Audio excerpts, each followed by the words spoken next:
Dr. Benson, thank you very much for joining our interview series. Let me start right away with the first question. To what extent do you see parallels between the initial public hesitation to resist Trump's authoritarian tendencies in the US and the delayed resistance movements in Hungary, Turkey, and Serbia that you describe? How crucial is the timing of resistance in preventing democratic collapse? So I think this is really an absolutely critical question, understanding the timeline and scope of backsliding. I think it's important, though, that we acknowledge from the outset that the United States, Turkey, Hungary are each independent cases. And what I mean by that is that there is not a one-to-one ratio of comparison that can be made between these systems, right? You have different political cultures, you have different histories, so forth. Acknowledging that, though, there are certain common denominators, which I would call red flags, about how the opposition engages in moments of what I would call constitutional peril, right? Part of what we've seen is an initial hesitancy for those in positions of authority, for institutions to take the threat seriously. So let me begin with an American example, right? There is a belief, the belief I think has changed as of late, but there is, a belief that the Democratic Party, as the party of opposition, has to practice something called a politics of respectability, right? Meaning that we are not them, therefore we will stick to, the rules of the game, right? A politics prescribed by giving the ruling party the benefit of the doubt, even when they consistently show a disregard for constitutional norms, right? Even codified laws. This politics of respectability, I believe, comes from fundamentally a belief amongst party members that they are dealing with the Republican Party of 2012, maybe the Republican Party of 1995, and not a political party that has been captured by a revolutionary political movement which seeks to undo the constitutional order of the republic. Because if you acknowledge the latter, you behave differently. You don't, for example, as the majority leader, rather the minority leader did in the US Senate, vote for a Republican continuing resolution, right? You, in other words, you fight back. So why is it that we haven't necessarily seen that kind of fighting back? It's this moment of paralysis that you get in the incipient days of democratic backsliding, which makes it seem almost anti-democratic to be giving the governing party a hard time, if you will, right? There's a reticence to hold those in power accountable, right? You have a honeymoon period, but it's in that period that most of the damage actually gets done. Right. You emphasize the critical early window before authoritarians consolidate power. In the current US context under Trump's second administration, what institutional moves should civil society and opposition forces prioritize to prevent irreversible democratic backsliding? Based on recent US protests, do you believe America is still within the window of action, or has it already started slipping into the harder phase of institutional capture? I think this is really a foundational question. There has to be an element of coordination when dealing with a coordinated attack on your democratic institutions, right? The Germans have this word, Gleichschaltung, which comes from the 1930s, comes from the period of state capture by the NSDAP. It means, in German, it means coordination, right? That is getting business interests, civil society, universities to toe the government line, to cow to authority all at once, right? You target them all at once, and they fold. Not that there is a direct comparison to the 30s. I'm invoking the word more for what it can give us in terms of a definition, right? There is a coordinated attack by the administration on all facets of American civil society, our universities, right? Our civil service, right? The media, business interests, all happening at once. That's on purpose. How do we then respond effectively? We need to create alliances. These individual or atomized, right, parts of our civil society have to begin to communicate with each other. Business interests with universities, universities with American media, right? There has to be an understanding that we have a Democratic or Republican front against the administration. That's the importance, for example, of a university like Harvard with a robust endowment actually standing up and not capitulating to the demands of the administration, right? Because it creates a permission structure for others, be it in the media, be it in the private sector, to do the same, right? Which gets us, I think, to a fundamental law of democratic backsliding. And this is not mine. This comes from Tim Snyder, who talked about in his 20 lessons on tyranny, his first lesson, right? The number one lesson: do not obey in advance. Do not give them what they want without even a fight, which is initially what was happening in the United States with the law firms, Skadden being a prominent American law firm, which had capitulated before even a list of demands had been given to them, right? Or, for example, Columbia University. I mean, the dominoes were falling, and they were falling quickly. The administration had settled cases with I believe, ABC after the George Stephanopoulos interview. There was another settlement with CBS after an interview with Harris that Trump did not like, right?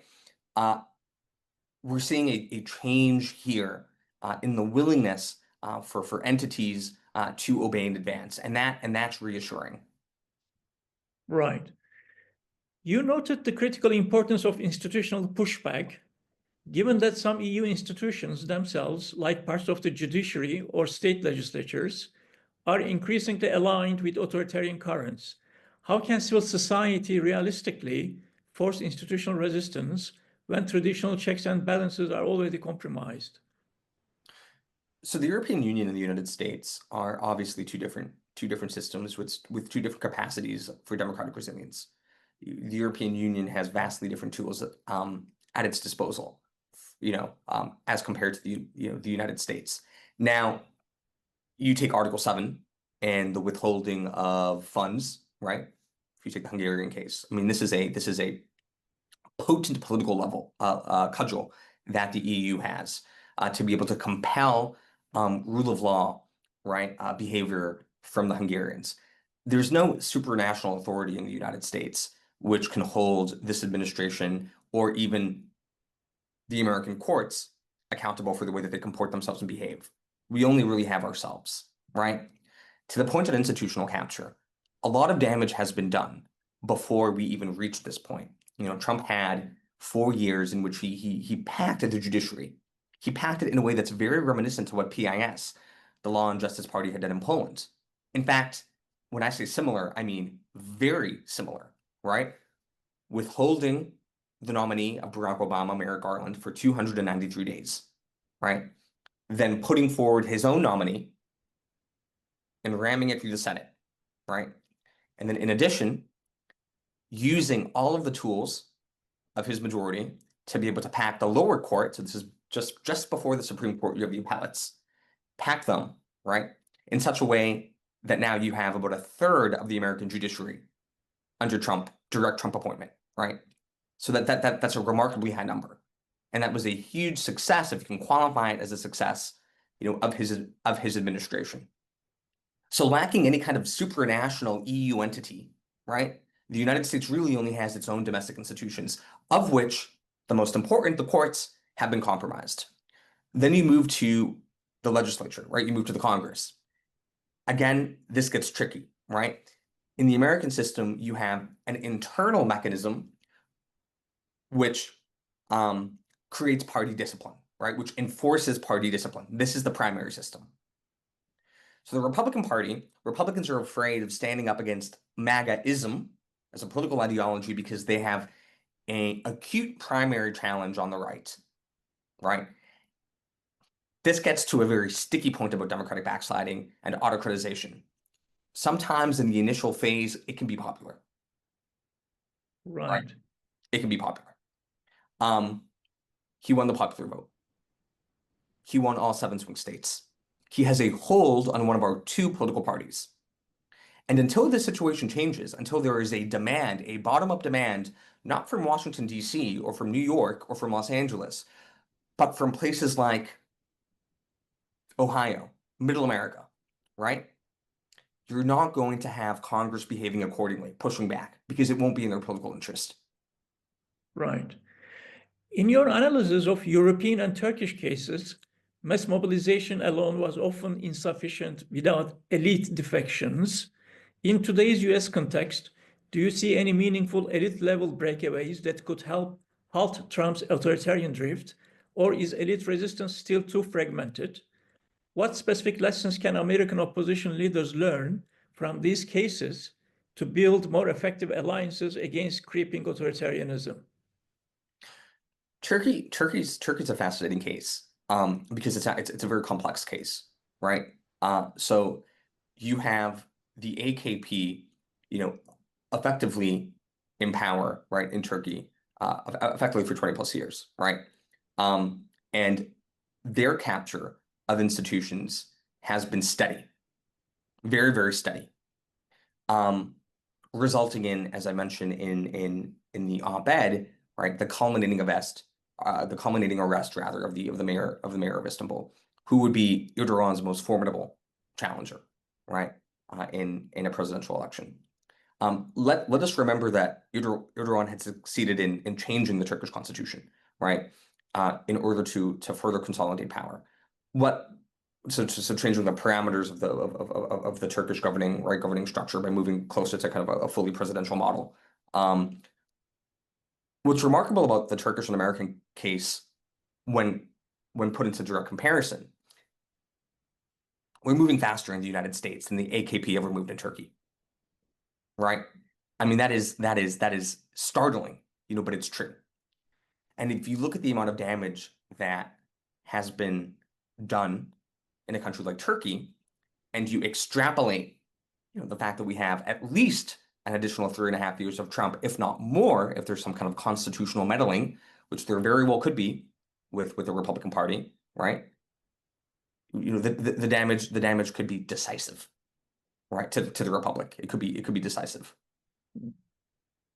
Why is it that some cases through mass mobilization succeeded and others did not? To get more pointedly to the question you asked. Well, mass mobilization has to have a clear aim, right? You take the Slovak case from 2018, the assassination of a prominent Slovak journalist. I mean, there was a whole of society mobilization. The operative term here, whole of society, right? Unity between the labor movements, students, public intellectuals, but also ordinary people who may actually not be political, right? Whereas historically, dissent has been concentrated amongst kind of an intellectual milieu, if you take the Turkish case, in large cities along the Mediterranean coast, Istanbul, right? But not exclusively, Izmir, for example, cities of the opposition. You have to be able to expand that aperture, right, beyond those very concentrated locuses of resistance, right? In the United States, this means that the opposition to Trump and his administration can't only come from the coasts, nor can it only come from educated elites or from universities.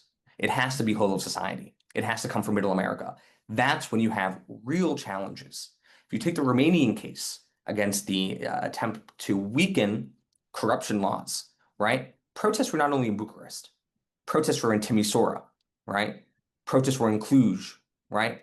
They spanned the country. And that is essential in then forcing the opposition, in the Romanian case, the parliament, to defect, right? In this case, to defect and not pass the corruption enabling piece of legislation. In the American case, to defect, meaning to break with President Trump and with his agenda. Right. You describe how conspiracy theories and economic neglect fueled authoritarianism in both US and Europe.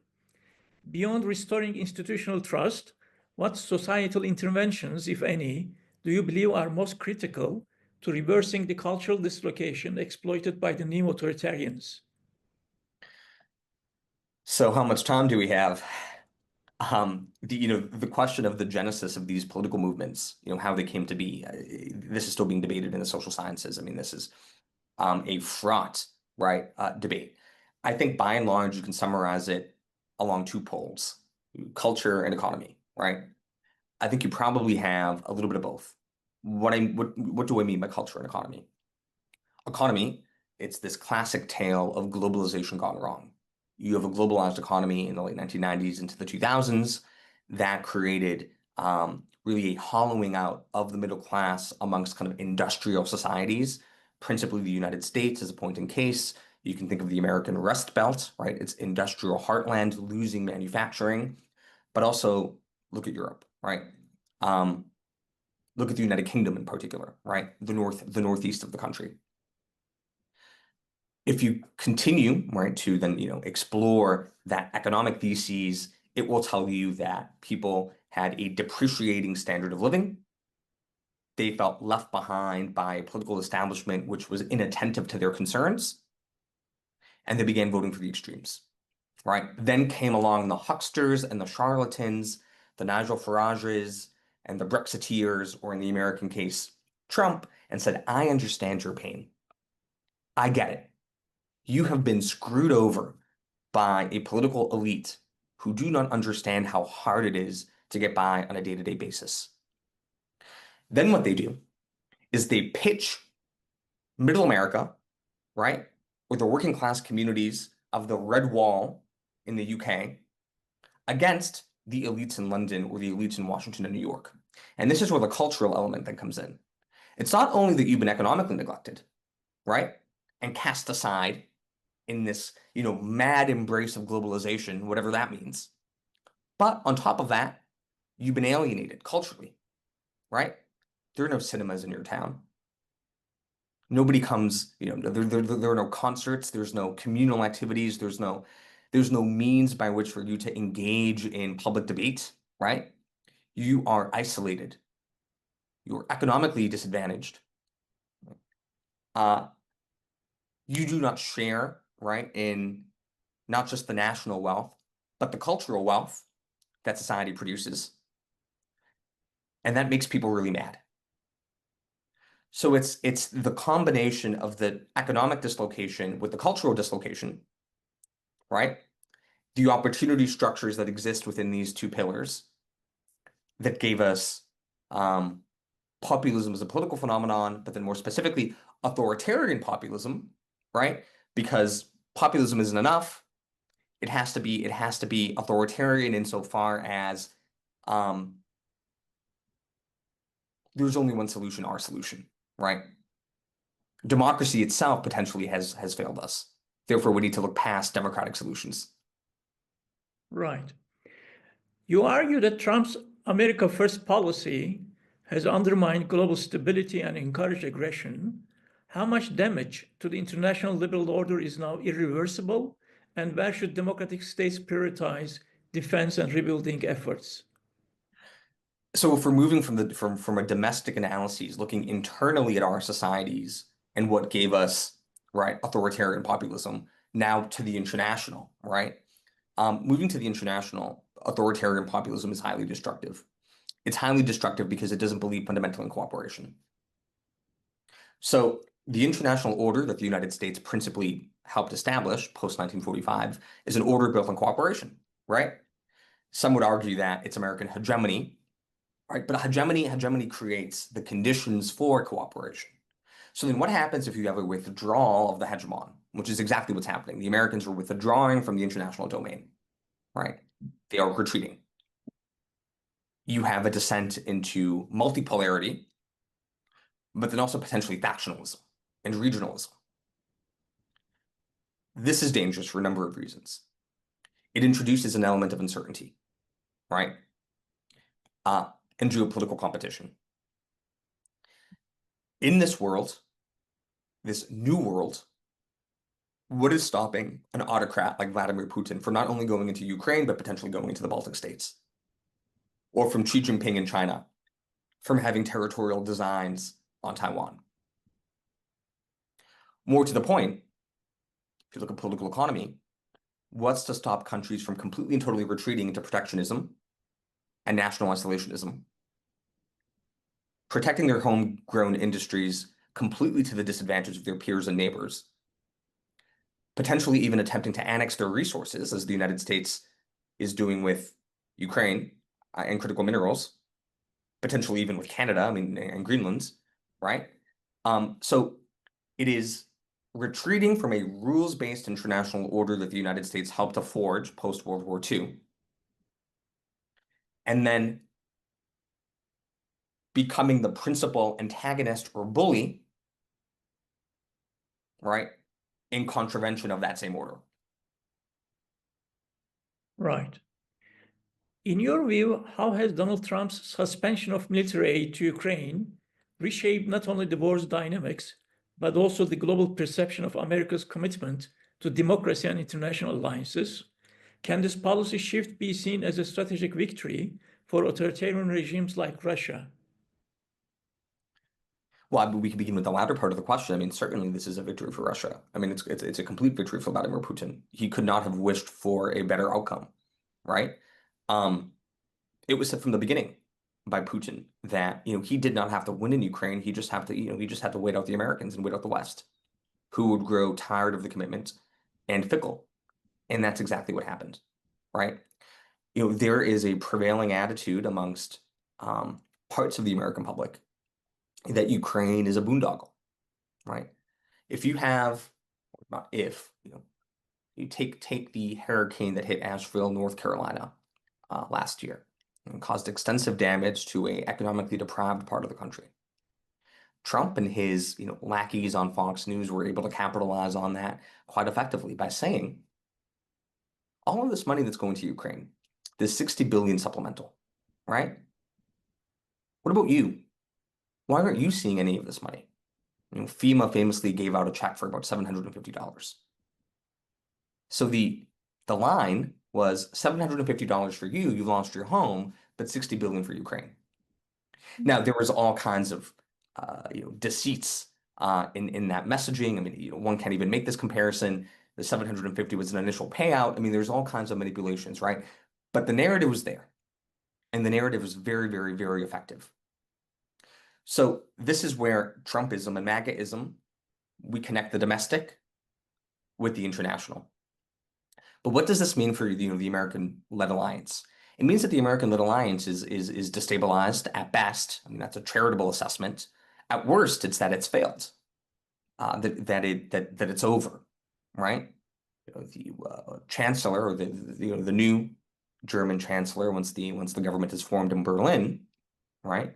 Friedrich Merz said on election night, he said that Europe has to look for independence from the United States. He said this.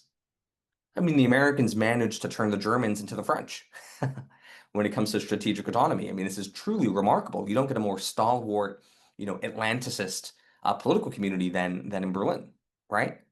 But there has been a realization in Europe that the United States cannot be counted on.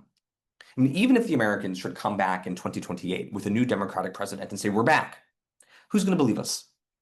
Because the politics in the United States has become so polarizing, so fickle, veers so dramatically from one extreme to the other, that to an extent, it doesn't even matter if there's a Democrat back in the White House in 2028, which I'm highly skeptical of, because I think that the long-term trends speak towards a consolidation of MAGA republicanism.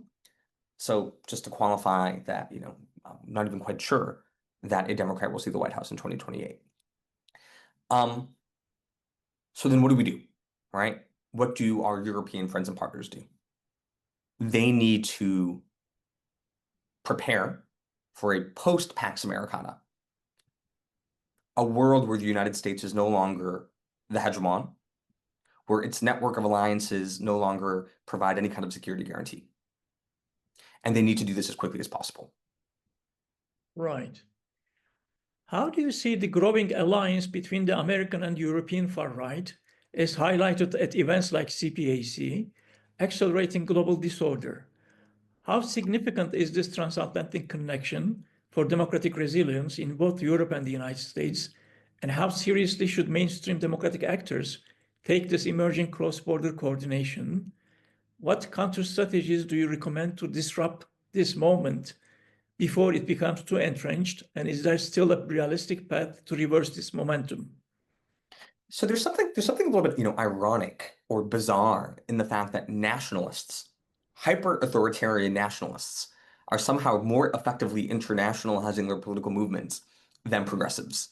I mean, intuitively one would think that it's in the DNA of, liberal progressive political parties and movements, right, to coalesce together than it is for nationalists who by definition are, insular, in their worldview. The opposite just happened, right? The far right and the authoritarians, if you will, have done a much better job coordinating than have progressive political entities and movements. This has serious implications, right? They are learning from each other. You have this thing called, autocratic learning, where Viktor Orban understands that if he culls the civil servant and puts in party loyalists, right, that it will give him a more kind of effective control of the mechanisms of government. Donald Trump sees this, talks to the advisors of Fidesz, right, collates with the Heritage Foundation, and then all of a sudden we have a purging of the civil service in Washington, D.C. I mean, this is incredibly frightening, right? That they learn from each other, and not only learn in the abstract sense, but actually are communicating, right, through these conferences like CPAC. I would qualify all of this and say that something is happening, though. Because nationalists are fundamentally insular, there's always the danger of a rupture. And I think what we're getting now is potentially a rupture, right? Look at the way that Le Pen has talked about these tariffs and the trade war, right? Very anti-American, or anti-American, anti-administration, right? The AfD is not a political party, right, which embraces the United States. I mean, Alice Weidel has publicly said that German interests, that the interests of the Federal Republic of Germany are antithetical, was the word that she used, to the interests, right, of the United States, right? So embedded within these philosophies is this notion that we have to go it alone. Therefore, it's really only a matter of time before you see these potential ruptures. What's happening, in the European far right, and this is, contrary to what I had initially, anticipated, is that Trump has created the opposite effect, right, of unity, right? Oh no, we're not in favor of the trade war. We're not in favor of hurting workers in France and in the Ruhr Valley of Germany. No, we didn't sign up for that. So there's a distancing that's happening now, which is very, very interesting. So potentially a little bit of nuance in terms of how these alliances may actually pan out in the end. Right. You described the far-right globalization as a new coordinated movement. In practical terms, do you see any emerging counter-globalization among pro-democracy forces, or is the liberal democratic camp still acting mostly in isolated national silos? Well, I think this follows on, nicely from the conversation we were having now. Yes, I think that the far right and the authoritarian right has done a better job of coordinating in recent years. I think that there are vulnerabilities to that coordination, which I've discussed with you just now, right? What does the progressive, right, pro-democracy forces mean? How do they respond? Well, they respond first and foremost by talking to each other, right? The Democratic Party in the United States has to be in contact not only with the Labour Party in the United Kingdom and the Social Democrats in Germany in terms of their common political ilk, but quite frankly, all parties that believe in the rule of law and democracy, right? In particular, I think it would behoove the Americans to start talking to parties who have experienced societal democratic backsliding, right? Talk to the CHP of Turkey, right? Talk to the Serbian opposition, right? Talk to Il Partito Democratico in Italy, who has been contending with Meloni, right? And Fratelli d'Italia, right? It's important that we not only understand the world in terms of our kind of immediate ideological kin. The left is the left talks to the left, the right talks to the right, but actually really begin to think in terms of who believes in democracy and in preserving constitutional order and who doesn't, right? I mean, that is the fundamental question of our times. And then coordinating appropriately, with those who believe in democracy and sharing information, tactics, messaging on how to fight back against kind of incumbent authoritarian threats within our own societies. Right. Drawing from the examples of Turkey and Hungary that you cited, once authoritarian populists consolidate institutions, reversal becomes nearly impossible. What lessons should US opposition parties urgently learn from these cases to avoid repeating the same mistakes? There seems to be an emerging consensus that talking about democracy alone is probably insufficient. As a colleague told me, I can't eat the rule of law. It doesn't put food on my table. It doesn't pay for my prescription drugs. And it may potentially ring hollow when a hyper-educated and cultural elite from Washington, D.C., or from any of these national capitals talks about the rule of law, right? Democracy, as these kind of abstract concepts that you can't really concretize. Maybe we have to do the important intellectual work of connecting these concepts, these abstract notions, to real world things, right? What I mean by that, it's not just that losing the rule of law is dangerous in itself, it is, but it creates permission structures for corruption, right? Where your quality of life is materially worse off when you cannot rely on the state to do what it's supposed to do, right? To do so honorably, right? So discuss that. Talk about how democratic backsliding undermines public health care, right? Renders it ineffective, right? Or how it takes away from public education, right? How it creates different stratas of access, right? Based on those who have connections, based on those who can pay, and those who can't. So make it very clear that it's not just a defense of these concepts in themselves that warrant our attention, but how these concepts intersect and feed into our lived experiences as citizens of a collective, of a community, right? Because if we can do that and do that successfully, we bring so many more people into our camp. So it is a challenge for those who believe in the rule of law, who believe in democracy, right? To not simply stop there, but to take it one extra step and just tell us why it matters, right? To my life and to the life of my children and my family. Because I think that that is the only way we create a robust whole of society resistance. Right. And lastly, Dr. Benson, reflecting on your comparison of today's political climate with the pre-World War II appeasement of Nazi Germany, what lessons should US and European leaders draw right now to avoid repeating historical failures, especially when facing coordinated disinformation and populist authoritarian challenges? So history, I mean, history doesn't repeat itself, right? I mean, the famous line, history repeats itself. It actually, it rhymes. I don't think that we're living through some kind of redux of the 1930s. Um, Having said that, that doesn't mean that there aren't lessons that we can derive from the breakup of Czechoslovakia, right? I mean, Kaja Kallas famously said that this is 1938, and that we need to act accordingly. I'm not so sure that it's 1938. I mean, that would imply that the response would have to be complete victory over Russia, the seizing of Moscow. I mean, this is not where we are at. Let's be honest about where we are. We have echoes of the 1930s in our politics, right? So I think that means that we have to take seriously, right, threats both domestically to our democracies, but then also to an international order which is under pressure,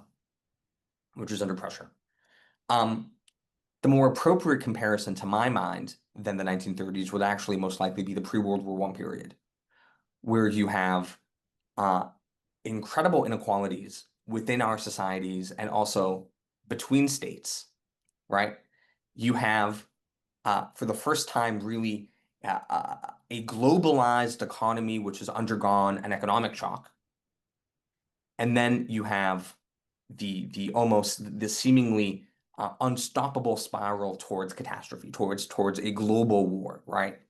I think these dynamics are the dynamics that most concern me, and these are the dynamics that I think were prevalent in the early 20th century, in the lead up to the First World War. So I'm not so sure. I'm not so sure the utility of making the 1930s comparison per se. But I do think insofar as it serves as a wake-up call, right? It's important for us, I think, to realize that there's work to be done. Right. Dr. Benson, thank you so much for your time. Appreciate it. Thank you. It was my pleasure.